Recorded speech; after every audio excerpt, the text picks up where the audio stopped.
Well, hello, back again. Welcome to the Val and Anne Show. Right, I'm Val, I'm Ange. and today's special guest is the one and only, the speed demon. Still probably the pound for pound, the fastest young lady I've probably had. No offense to all the other ones, but her running form is phenomenal, and the speed behind it makes it even more impressive. It's Abby Boyan. Welcome, Abby. Thank you. I'm I'm Abby. excited to have you on here and just being with you for the past couple of years and seeing your journey and seeing your transition to this young lady that you are today. I'm gonna brag a little bit because I've got to work with you since you were 9 years old, I think it was. Now, how old are you? 26. 26. How many years is that? Would I that be know the it's a longest lot. standing? Yeah, I think she's about right there.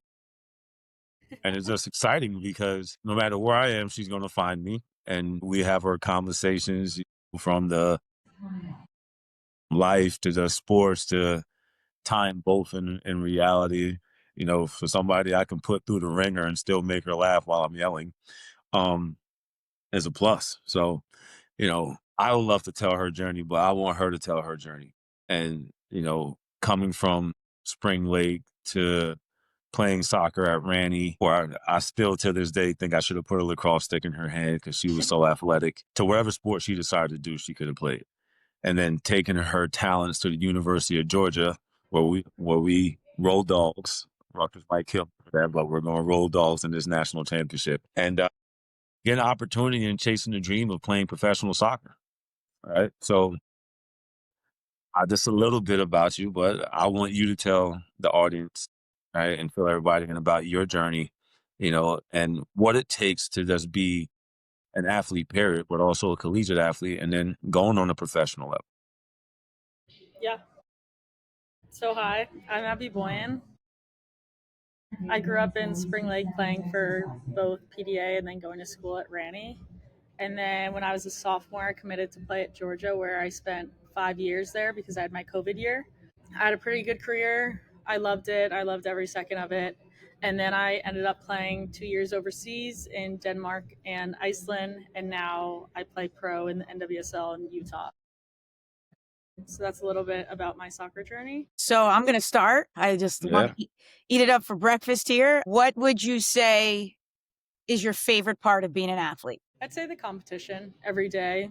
Even it doesn't have to be a game, but you wake up and every day at practice or in the weight room or on the field is a competition. You're competing against yourself and your teammates. And I think the joy of playing soccer comes from you have 30 girls that are some of your best friends, and just waking up and being with them every single day is honestly my favorite part. Val, what do you got? Yeah.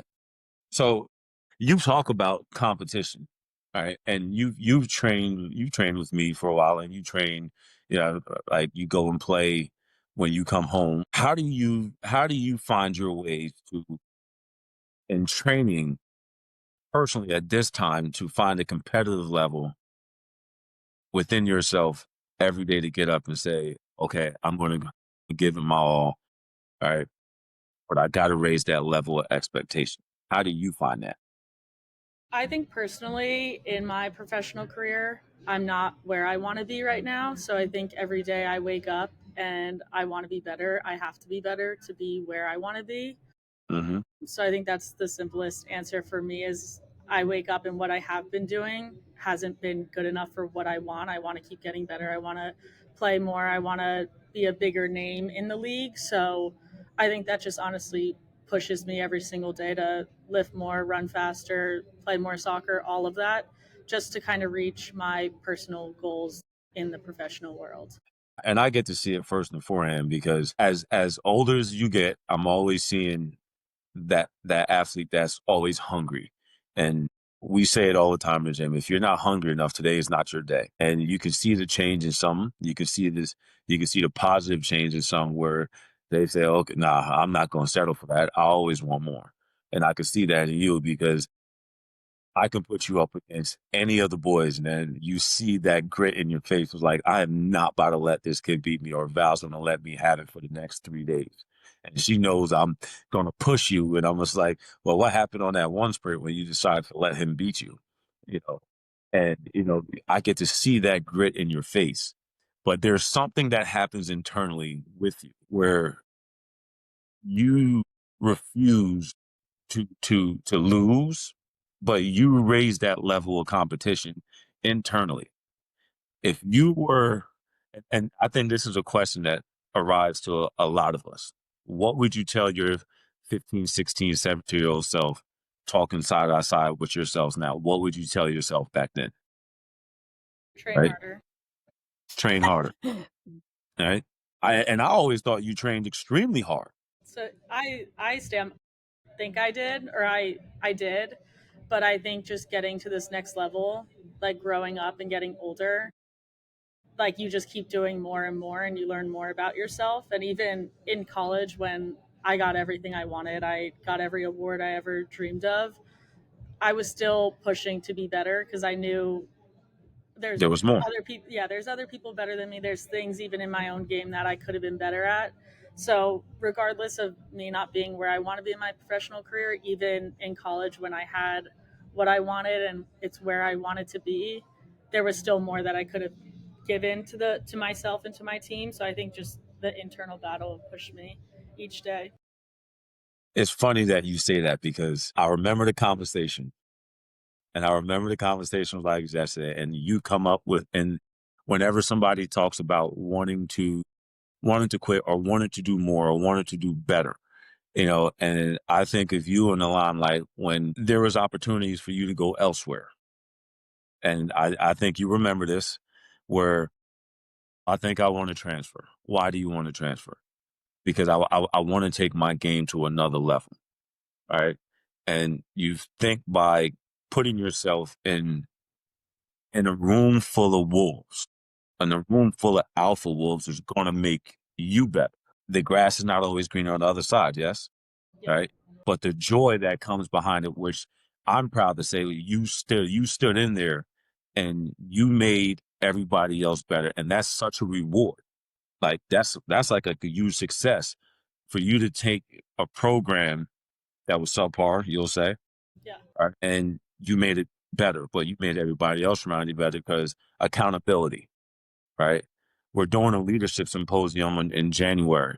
And what will be one of the biggest things you took out of that part of your life? And that was a major part of your life where you were on the fence. So maybe I should go here, maybe I should go there, or maybe I should just stay and fight through the hard and see where this takes it. What did your leadership qualities, like, what rose inside of you to become that leader in that moment of your life?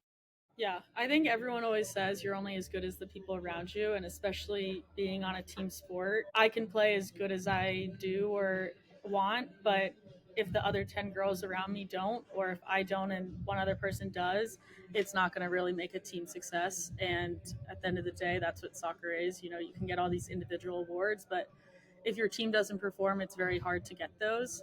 So I think it just I knew what I wanted. I stayed at Georgia and I was very happy with that decision. And I wanted more. I wanted more for myself. I wanted more for my team. So I did what I did and I helped bring people along with me and tried to change that culture along with changing myself. And I think it was a huge reward and it panned out exactly how I envisioned it. What are some things you did internally to like change yourself, which in turn changed the culture around you? Yeah, I mean, I think I've always worked really hard from ever, but I think just being in college, being a freshman, led by example. I would just, everything was at your disposal. So I would just go out early, stay after. And I think that changed the culture of bringing people with me or people seeing me and wanting to do that. And then once I was a sophomore, going up even junior, senior, fifth year, I think leading with my voice as I got older and a little bit more prominent in the team, that helped me a lot. It wasn't just leading by example, but it was leading with my voice and having people that's the standard now. And so everyone coming in after me kind of realized that that's what it takes. Mm-hmm. And I think a lot of people ended up buying into that's what our mentality was at Georgia. Awesome. I find it hard for people not to like you. And And I mean, being a former athlete and being in the role that I'm in as a trainer, I think a lot of people don't like me as well too, because I push you, I pull you, right? How did you handle the teammates that felt compatible with you? Because I find that to be a big thing in today's world of leaders. Mhm. And when you are that alpha, and like you did it the right way. As a freshman, you had no voice. So your physicality was your leadership, leading by example. And then you started to let your voice be heard because your physicality was constantly getting better. But you always going to have somebody or something nagging at you that says, well, why I got to do it that way? I want to do it this way. When, there's give and take. So how would you handle a confrontation issue with somebody that feels like they're as equal or as compatible with you? Yeah. I think it helps that I was friends with a lot of people or everyone on the team. So I think there was that respect of not only them not benefiting themselves, but with a team sport, they're hurting everyone around them, which ends up being their friends as well. So I think the respect was there that I earned with or without the captain armband. I think I earned that throughout my career. And I think they realized that as much work as I was putting in, I wasn't getting the reward or the benefits if everyone else doesn't do it with me. So I think that was a benefit. I had a great team. I had great leaders around me as well. But yeah, just the respect. And honestly, once some people started buying in, it was majority of the team. So that one or those two people were kind of the odd man out, and they had no choice but to join in. What were some of the things y'all did outside of the game to build a team chemistry? Yeah. I think we all lived together. It was four to a house and we all lived in the same area. So we hung out all the time together. So I think just a lot of bonding time outside of soccer helped Hmm. us because obviously soccer and doing everything together can be very draining. But we had a lot of fun together outside of the sport. So I think that helped us on the field and respecting each other as the decisions kind of got tougher. But yeah, overall, just hanging out, doing normal stuff, normal friend stuff. Like we weren't even on a sport; we were just hanging out together. Good When you stuff. were when you were on the field, that work rate that you guys had to put in, you knew that there was a time and place. So when off the field, you bonded, and on the field, you worked, and Yeah, everyone bought into that. exactly. Yeah, not at first, but I think over time, Yeah, definitely people started buying in. yeah, It just took a couple, and then it was yeah. over. Yeah, That's awesome. So you talk a lot about, I love it, that there's this ceiling, right? And you're breaking it at, each experience that you get from when you were 9 years old to now 26. When do you think you'll finally be like, okay, I accomplished what I accomplished? never. You talking Never? to the wrong. Okay. I mean, I like So what growing does up. it look like for you? Like, what would be like Abby is, I mean, I'm assuming you're proud of yourself where you've been Yeah, and what yeah. you've done. Yeah. Obviously, I have like goals that I've set for myself that Okay. I've reached, but so like obviously like one in college was to Yes. play. I played. Okay. One was I've always wanted to be an All-American. I became an All-American. And then it was to play in the NWSL. So I did that, but obviously then I want to be a starter or a more prominent player Okay. and go from there. So I think I have goals that I'm very proud of myself for. Like making the NWSL was a big moment for me. Becoming an All American was huge for me. But there's still so much more. Like Yeah. by no means am I the best out there. So I think there's so much I can Yeah. get better at and achieve and little victories, but I'm still gonna keep pushing to be better. Awesome. Okay.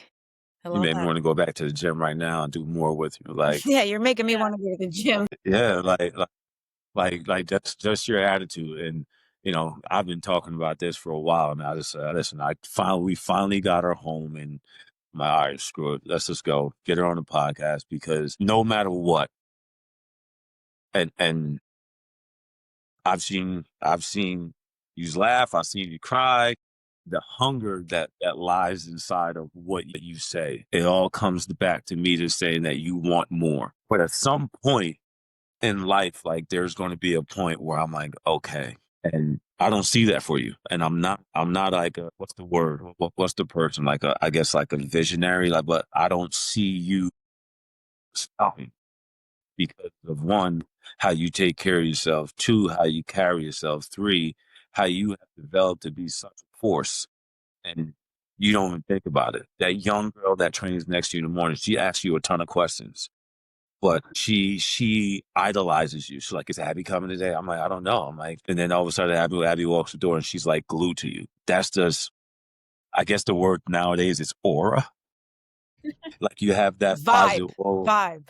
it's like they gravitate to you. Like the athletes gravitate to you. Like the boys want to beat you in everything that you're doing, but you won't allow them. You know. But at some point in your life, you're going to use. I think you're going to use this platform and do more with it. I think you're going to figure out your skill sets and you're going to do more with it while it's just a growing thing for you. And I think we had this conversation the other day. Where you see yourself at now, where do you visualize yourself at 5 years from I mean, I hope to be still playing. I think when the time comes that I don't want more or I'm very content with my career, which it will be the time that I will be done. I can't really picture that right now because I've only ever played sports or played a competitive environment. But I think when I'm done with that, I'll be content being done. But 5 years from now, I hope to still be playing somewhere in the States. And yeah, still playing, still pushing. is there a switch that when you're off the field you turn it off? Yes, I can turn it off. I'm like, yeah, I'd say on the field I'm very intense, driven, like focused. And off the field, I could definitely turn that off because it would get a little too much. All right, I just want to make sure because you know, like I've learned a lot about myself, and you're still learning a lot about yourself. Coach Ange here has learned a lot about herself along the ways, and every day you are always under evaluation. All right, and I probably live by this. Your first relationship is with the person that's staring you in the mirror, and as you get older, you start to understand and idolize yourself and find out what motivates you as a leader, as a one. What motivates you as a leader? Probably my teammates, whoever it is The at the people time. around you. Yeah, Mm-hmm. All right. yeah, What motivates you to get out of bed every day and just want to be better? just Oh, honestly, like, yeah, the will of being better, not being where I want to be at the moment. So you don't need much to get you going. Is Yeah, no, is your self motivation. As some people needs to be pulled and pushed. You're programmed because you want more. yeah. And what would you say to the younger generation that thinks that they're already at the pivotal point of their career? Like, how would you yeah. grab them and guide them, lead Val, them? that's so weird. I was just going to ask her the same question. Like, what is the reality of playing the division one soccer and professional soccer that these girls need to understand? What sacrifices do they need to make? And like, be real. Like, cause Yeah, it can come from us, but coming from someone who's walked in those shoes, like, be real right now. What is it? I think it changed so much from club to college, college to pro, but at least club to college, you need to really love your sport because you spend a lot of time doing it. You miss out on a ton of normal college experiences. You're with your teammates 24/7. You're on the coach's schedule. You're paid to be there, so you're kind of at their beck and call. Whatever they want, you need to show up and do.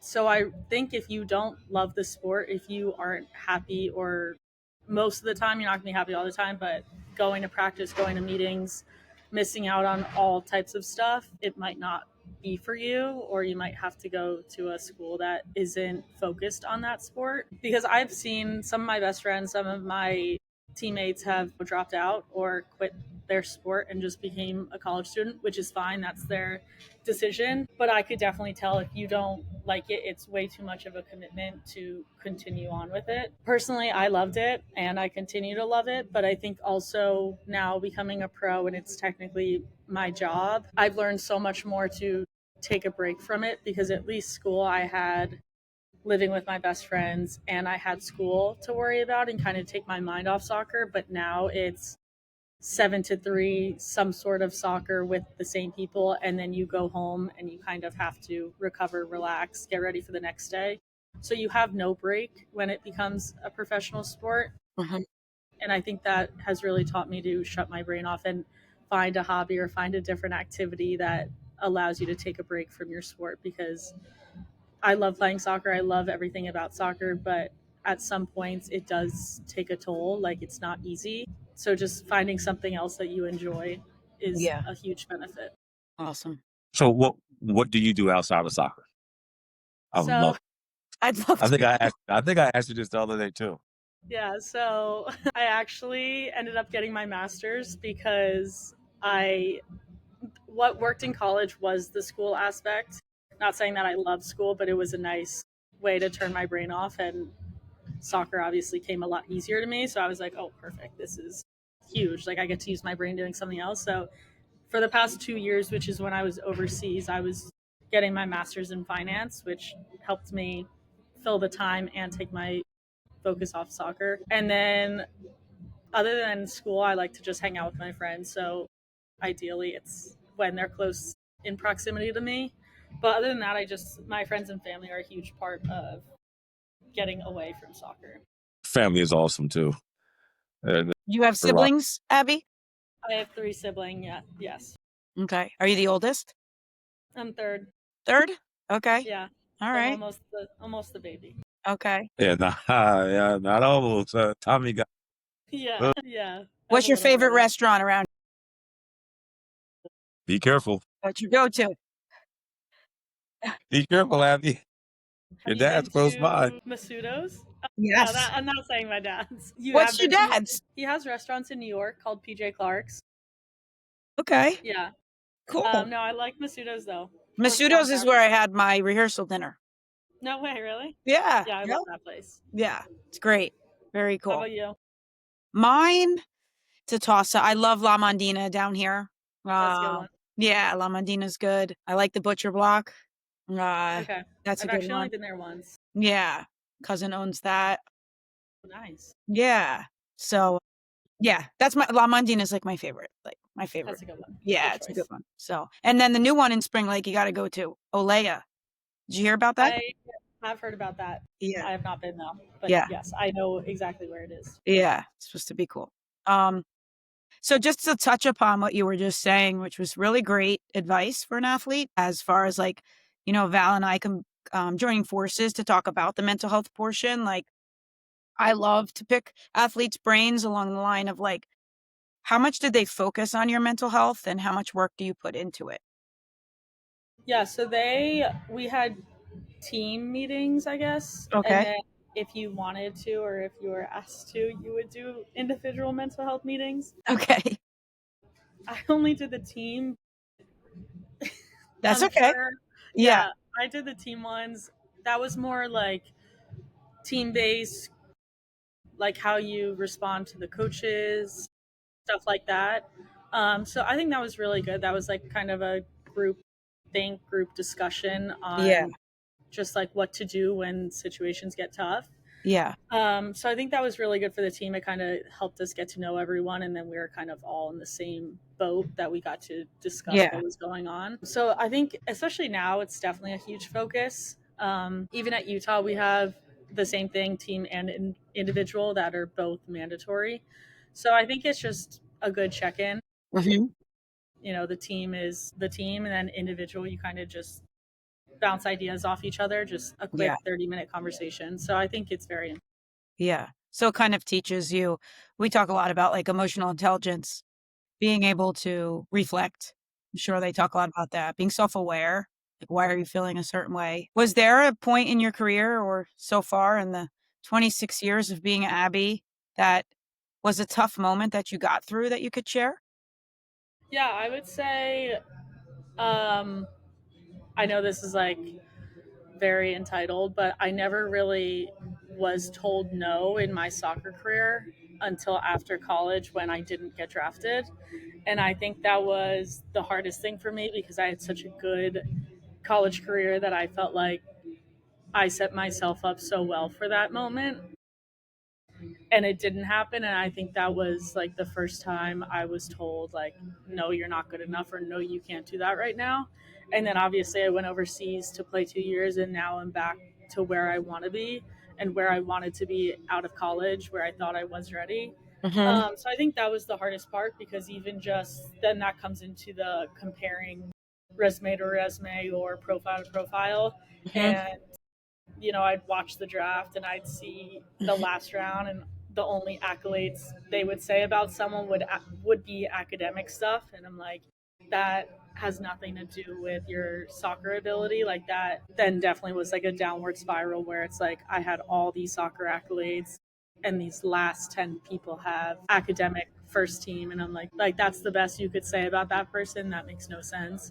Yeah. So I think that was the hardest part, just being told no with no guidance of what it was, like what I'm not good at. Mm-hmm. Um, so I think that was the hardest. And then it kind of just made me feel like I need to get better at everything, because I wasn't told one area or one focus of what made me fall off from the draft, which I think also leads to why I just work so hard now, is because there was never something that was told no, and I felt like I did so well to lead myself up to it. So Yeah. I think always in the back of my mind, it's always like there is something else, so you might not know what it is, but just get better at everything, because I never want to be in that position again, Yeah. where it's like you're not good enough for something. So I think that has really helped me. Yeah. Not how I wanted it to end, but a blessing of going overseas and being told no was, okay, Yeah. that's a feeling I never want to feel again. So I'm going to make sure I'm not in that position Yeah. ever. That's a huge pivotal part of your journey, which is Mm-hmm. beautiful. Like, I know I'm an extremely emotional person. You can ask Val, but I actually started to tear up because, you know, we see a lot of kids that are so great in high school, and then they get to college and they get redshirted, right? Or they get to college and they're a small fish in a big pond. And they're like, well, wait, like, I was an All-American in high school. I was the best there is. I scored 100 goals. And then you're like, nope, you've got to Yeah. pick yourself up and you got to get hungrier, as Val says. And it's really, it's really cool though that you didn't make excuses and you just got down to it. And now it's like, that's the way you're going to live your life now because of that resilient moment, which is really great for kids to hear. And me, She's tough. you made me cry. She is 100% a tough young lady. This is why and this is why you will make it. Yeah. Remember, I told you I've seen you at your lowest point where it was like, why? And we always ask ourselves that question, why? When we stare ourselves in the mirror, you answer all of the questions and you leave no stone unturned. Similar story where you're sitting there, you're watching the draft, and it's like, okay, this is why y'all didn't pick me. Like you compared yourself, resume to resume, profile to profile, right? But at the end of the day, right, you know your passion, right? You know your purpose behind why you're doing what you're doing and what you're doing.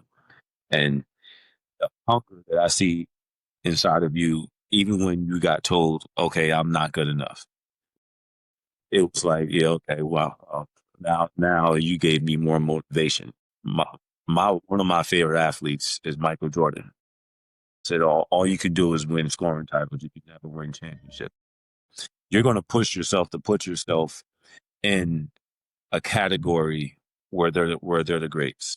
And 5 years from now, nobody knows where 5 years from now. And I asked you that question to see what your response is going to be. And we don't know what 5 years are going to bring us. We don't know what 5 days are going to bring. Right? All you know is that I can control what I can control on my daily basis. Every step that I take is going to be a pivotal point to my success. Your road to success, you hit your certain goals to restart, and then you start this chapter where you have new goals, and all of us have it. You know, I took my licks to go to the NFL, right? I was told no. I was told I wasn't big enough. I was told I wasn't fast enough. All it did was just add fuel to my fire to say, okay, I wasn't going to let somebody tell me when I was done with the sport. I was going to tell them when I was done with the sport. It sounds like you're on a similar path in the soccer world, and the soccer world is way bigger than the football world. You know, it is a like you can go overseas and play, right? You can come back to the States and play. You know, I want to know the experience of you overseas and the difference between playing overseas and playing here in the States. Because it's like basketball overseas and basketball in the States is night and day. It's a completely different type of game. So, how was your experience playing soccer overseas as opposed to playing in the States? Yeah, I think playing overseas, you have to be a lot more independent. At least my experience in the NWSL, they have so many. It's basically like a 2-to-1 player to staff ratio. So you have so many eyes on you, so many people helping you, and I think overseas there's a little bit less resources. So you really have to take what worked for you or learn things on your own with their help as well. One thing I did love about playing overseas is I started and played every minute, which is what I did in college. And so I think that was a big thing for me, being so far away from home that I went there for soccer that I would have hated not being able to play. And I think just being in two different leagues really helped me develop as a player. WSL is known for being a very athletic league, but overseas can be a little bit more technical. So I think that helped me develop that part of my game. And then coming into the NWSL, I felt like I was a very complete player. Like I did the overseas already. I learned so much about myself. I learned so much about how I play in the game that I came back and I was like, okay, you thought I wasn't ready after college, but I went and got 2 years of pro experience, kind of developed myself, and now I'm back. I'm better than I ever have been. So I'm hoping to kind of stay in that league and stay within the country. And I think the NWSL has also kind of turned a little international, so that has helped me by playing with some foreign players, helped me as I come back how to play with a bunch of different players. So I think that kind of helped me in the long run. Nice. Yeah, that's awesome. Such a great point. I can't believe this phone. Sorry. It's a group chat amongst coaches talking about grass or turf. It's like Oh, the silliest thing. Grass, Grass, right? grass, Especially St. Rose's grass. That's what I say. it's a good one. Yeah. Oh my gosh, I was just gonna say something. Yeah, so speaking of so Val went 5 years, but I'm saying 10 along the way from now till then. Abby, I don't know if you know this about yourself, but you speak very well and kids really need to hear your story, and just like staying in the game and using your platform for good will really, I think, keep you connected to sports. You know, something I tried to get away from was sports, and then I was like, "Oh no, that's not going to work for me."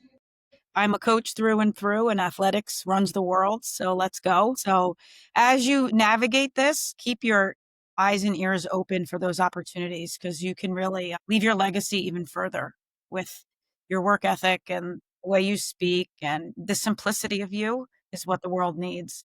Nothing crazy, it's really special. Yeah, I'll have to stay in the game somehow. I don't think I could just make a clean break when I'm done. No. So we'll see. Down Yeah. the line, though. Yeah, Way, way down definitely. the line. No, Yeah. do your thing. It's really cool. Hmm? Val, you got anything else? nah. I mean, That was special.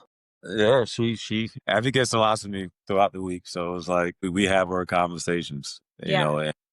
and you know, I was just excited to even have her on the show today, and you know, just have her share her story amongst the young athletes, male and female, because they all need to hear it, and they hear it from us on a regular basis, but now they get it from one of their peers who they don't even know that they train next to, and it is always joy for me, and then bitter when she leaves because she's like I gotta say, you have such a positive energy, and you make everybody else around you want to do more. You made me say, screw her, I got to throw this drill at her because she's killing this one. So your energy is always going to be felt, and you're always quiet. But when it's game time, it's game time. I will always take you on my team. Heck And yeah. and and you know we're destined to win because you're going to kill me to stop me, and you're going to kill you to stop you. So it's like we're just going to roll. So we're going to scratch and claw in this fight for everything that we want. And you know, life will always throw curveballs at you, but you know that it's all about how you see it and how you hit it. Mhm. So you know, see the sweet spot, hit the sweet spot, stay the course. The Right? AB, I like the AB mentality. I think I'm coining your phrase, Abby. The AB mentality. I love it. It's just yes, grinding it out and figuring it out. But I just want to say thank you for your vulnerability. Kids really like Yeah, of to. course. Yeah, Thanks kids for really having like me. to hear that. So good No, luck to you. And if you're here on the weekend of January 24th and 5th, we'll put you on our panel and you can make your next big difference. I'm gonna Okay. keep her. I'm gonna keep her on to Valentine's Day. Okay. All right. Yeah, we'll see. We'll see. Yeah. All right. You be well, Abby. Abby. All right. Thank you guys. Wait, don't leave yet. I have to stop it and then ready.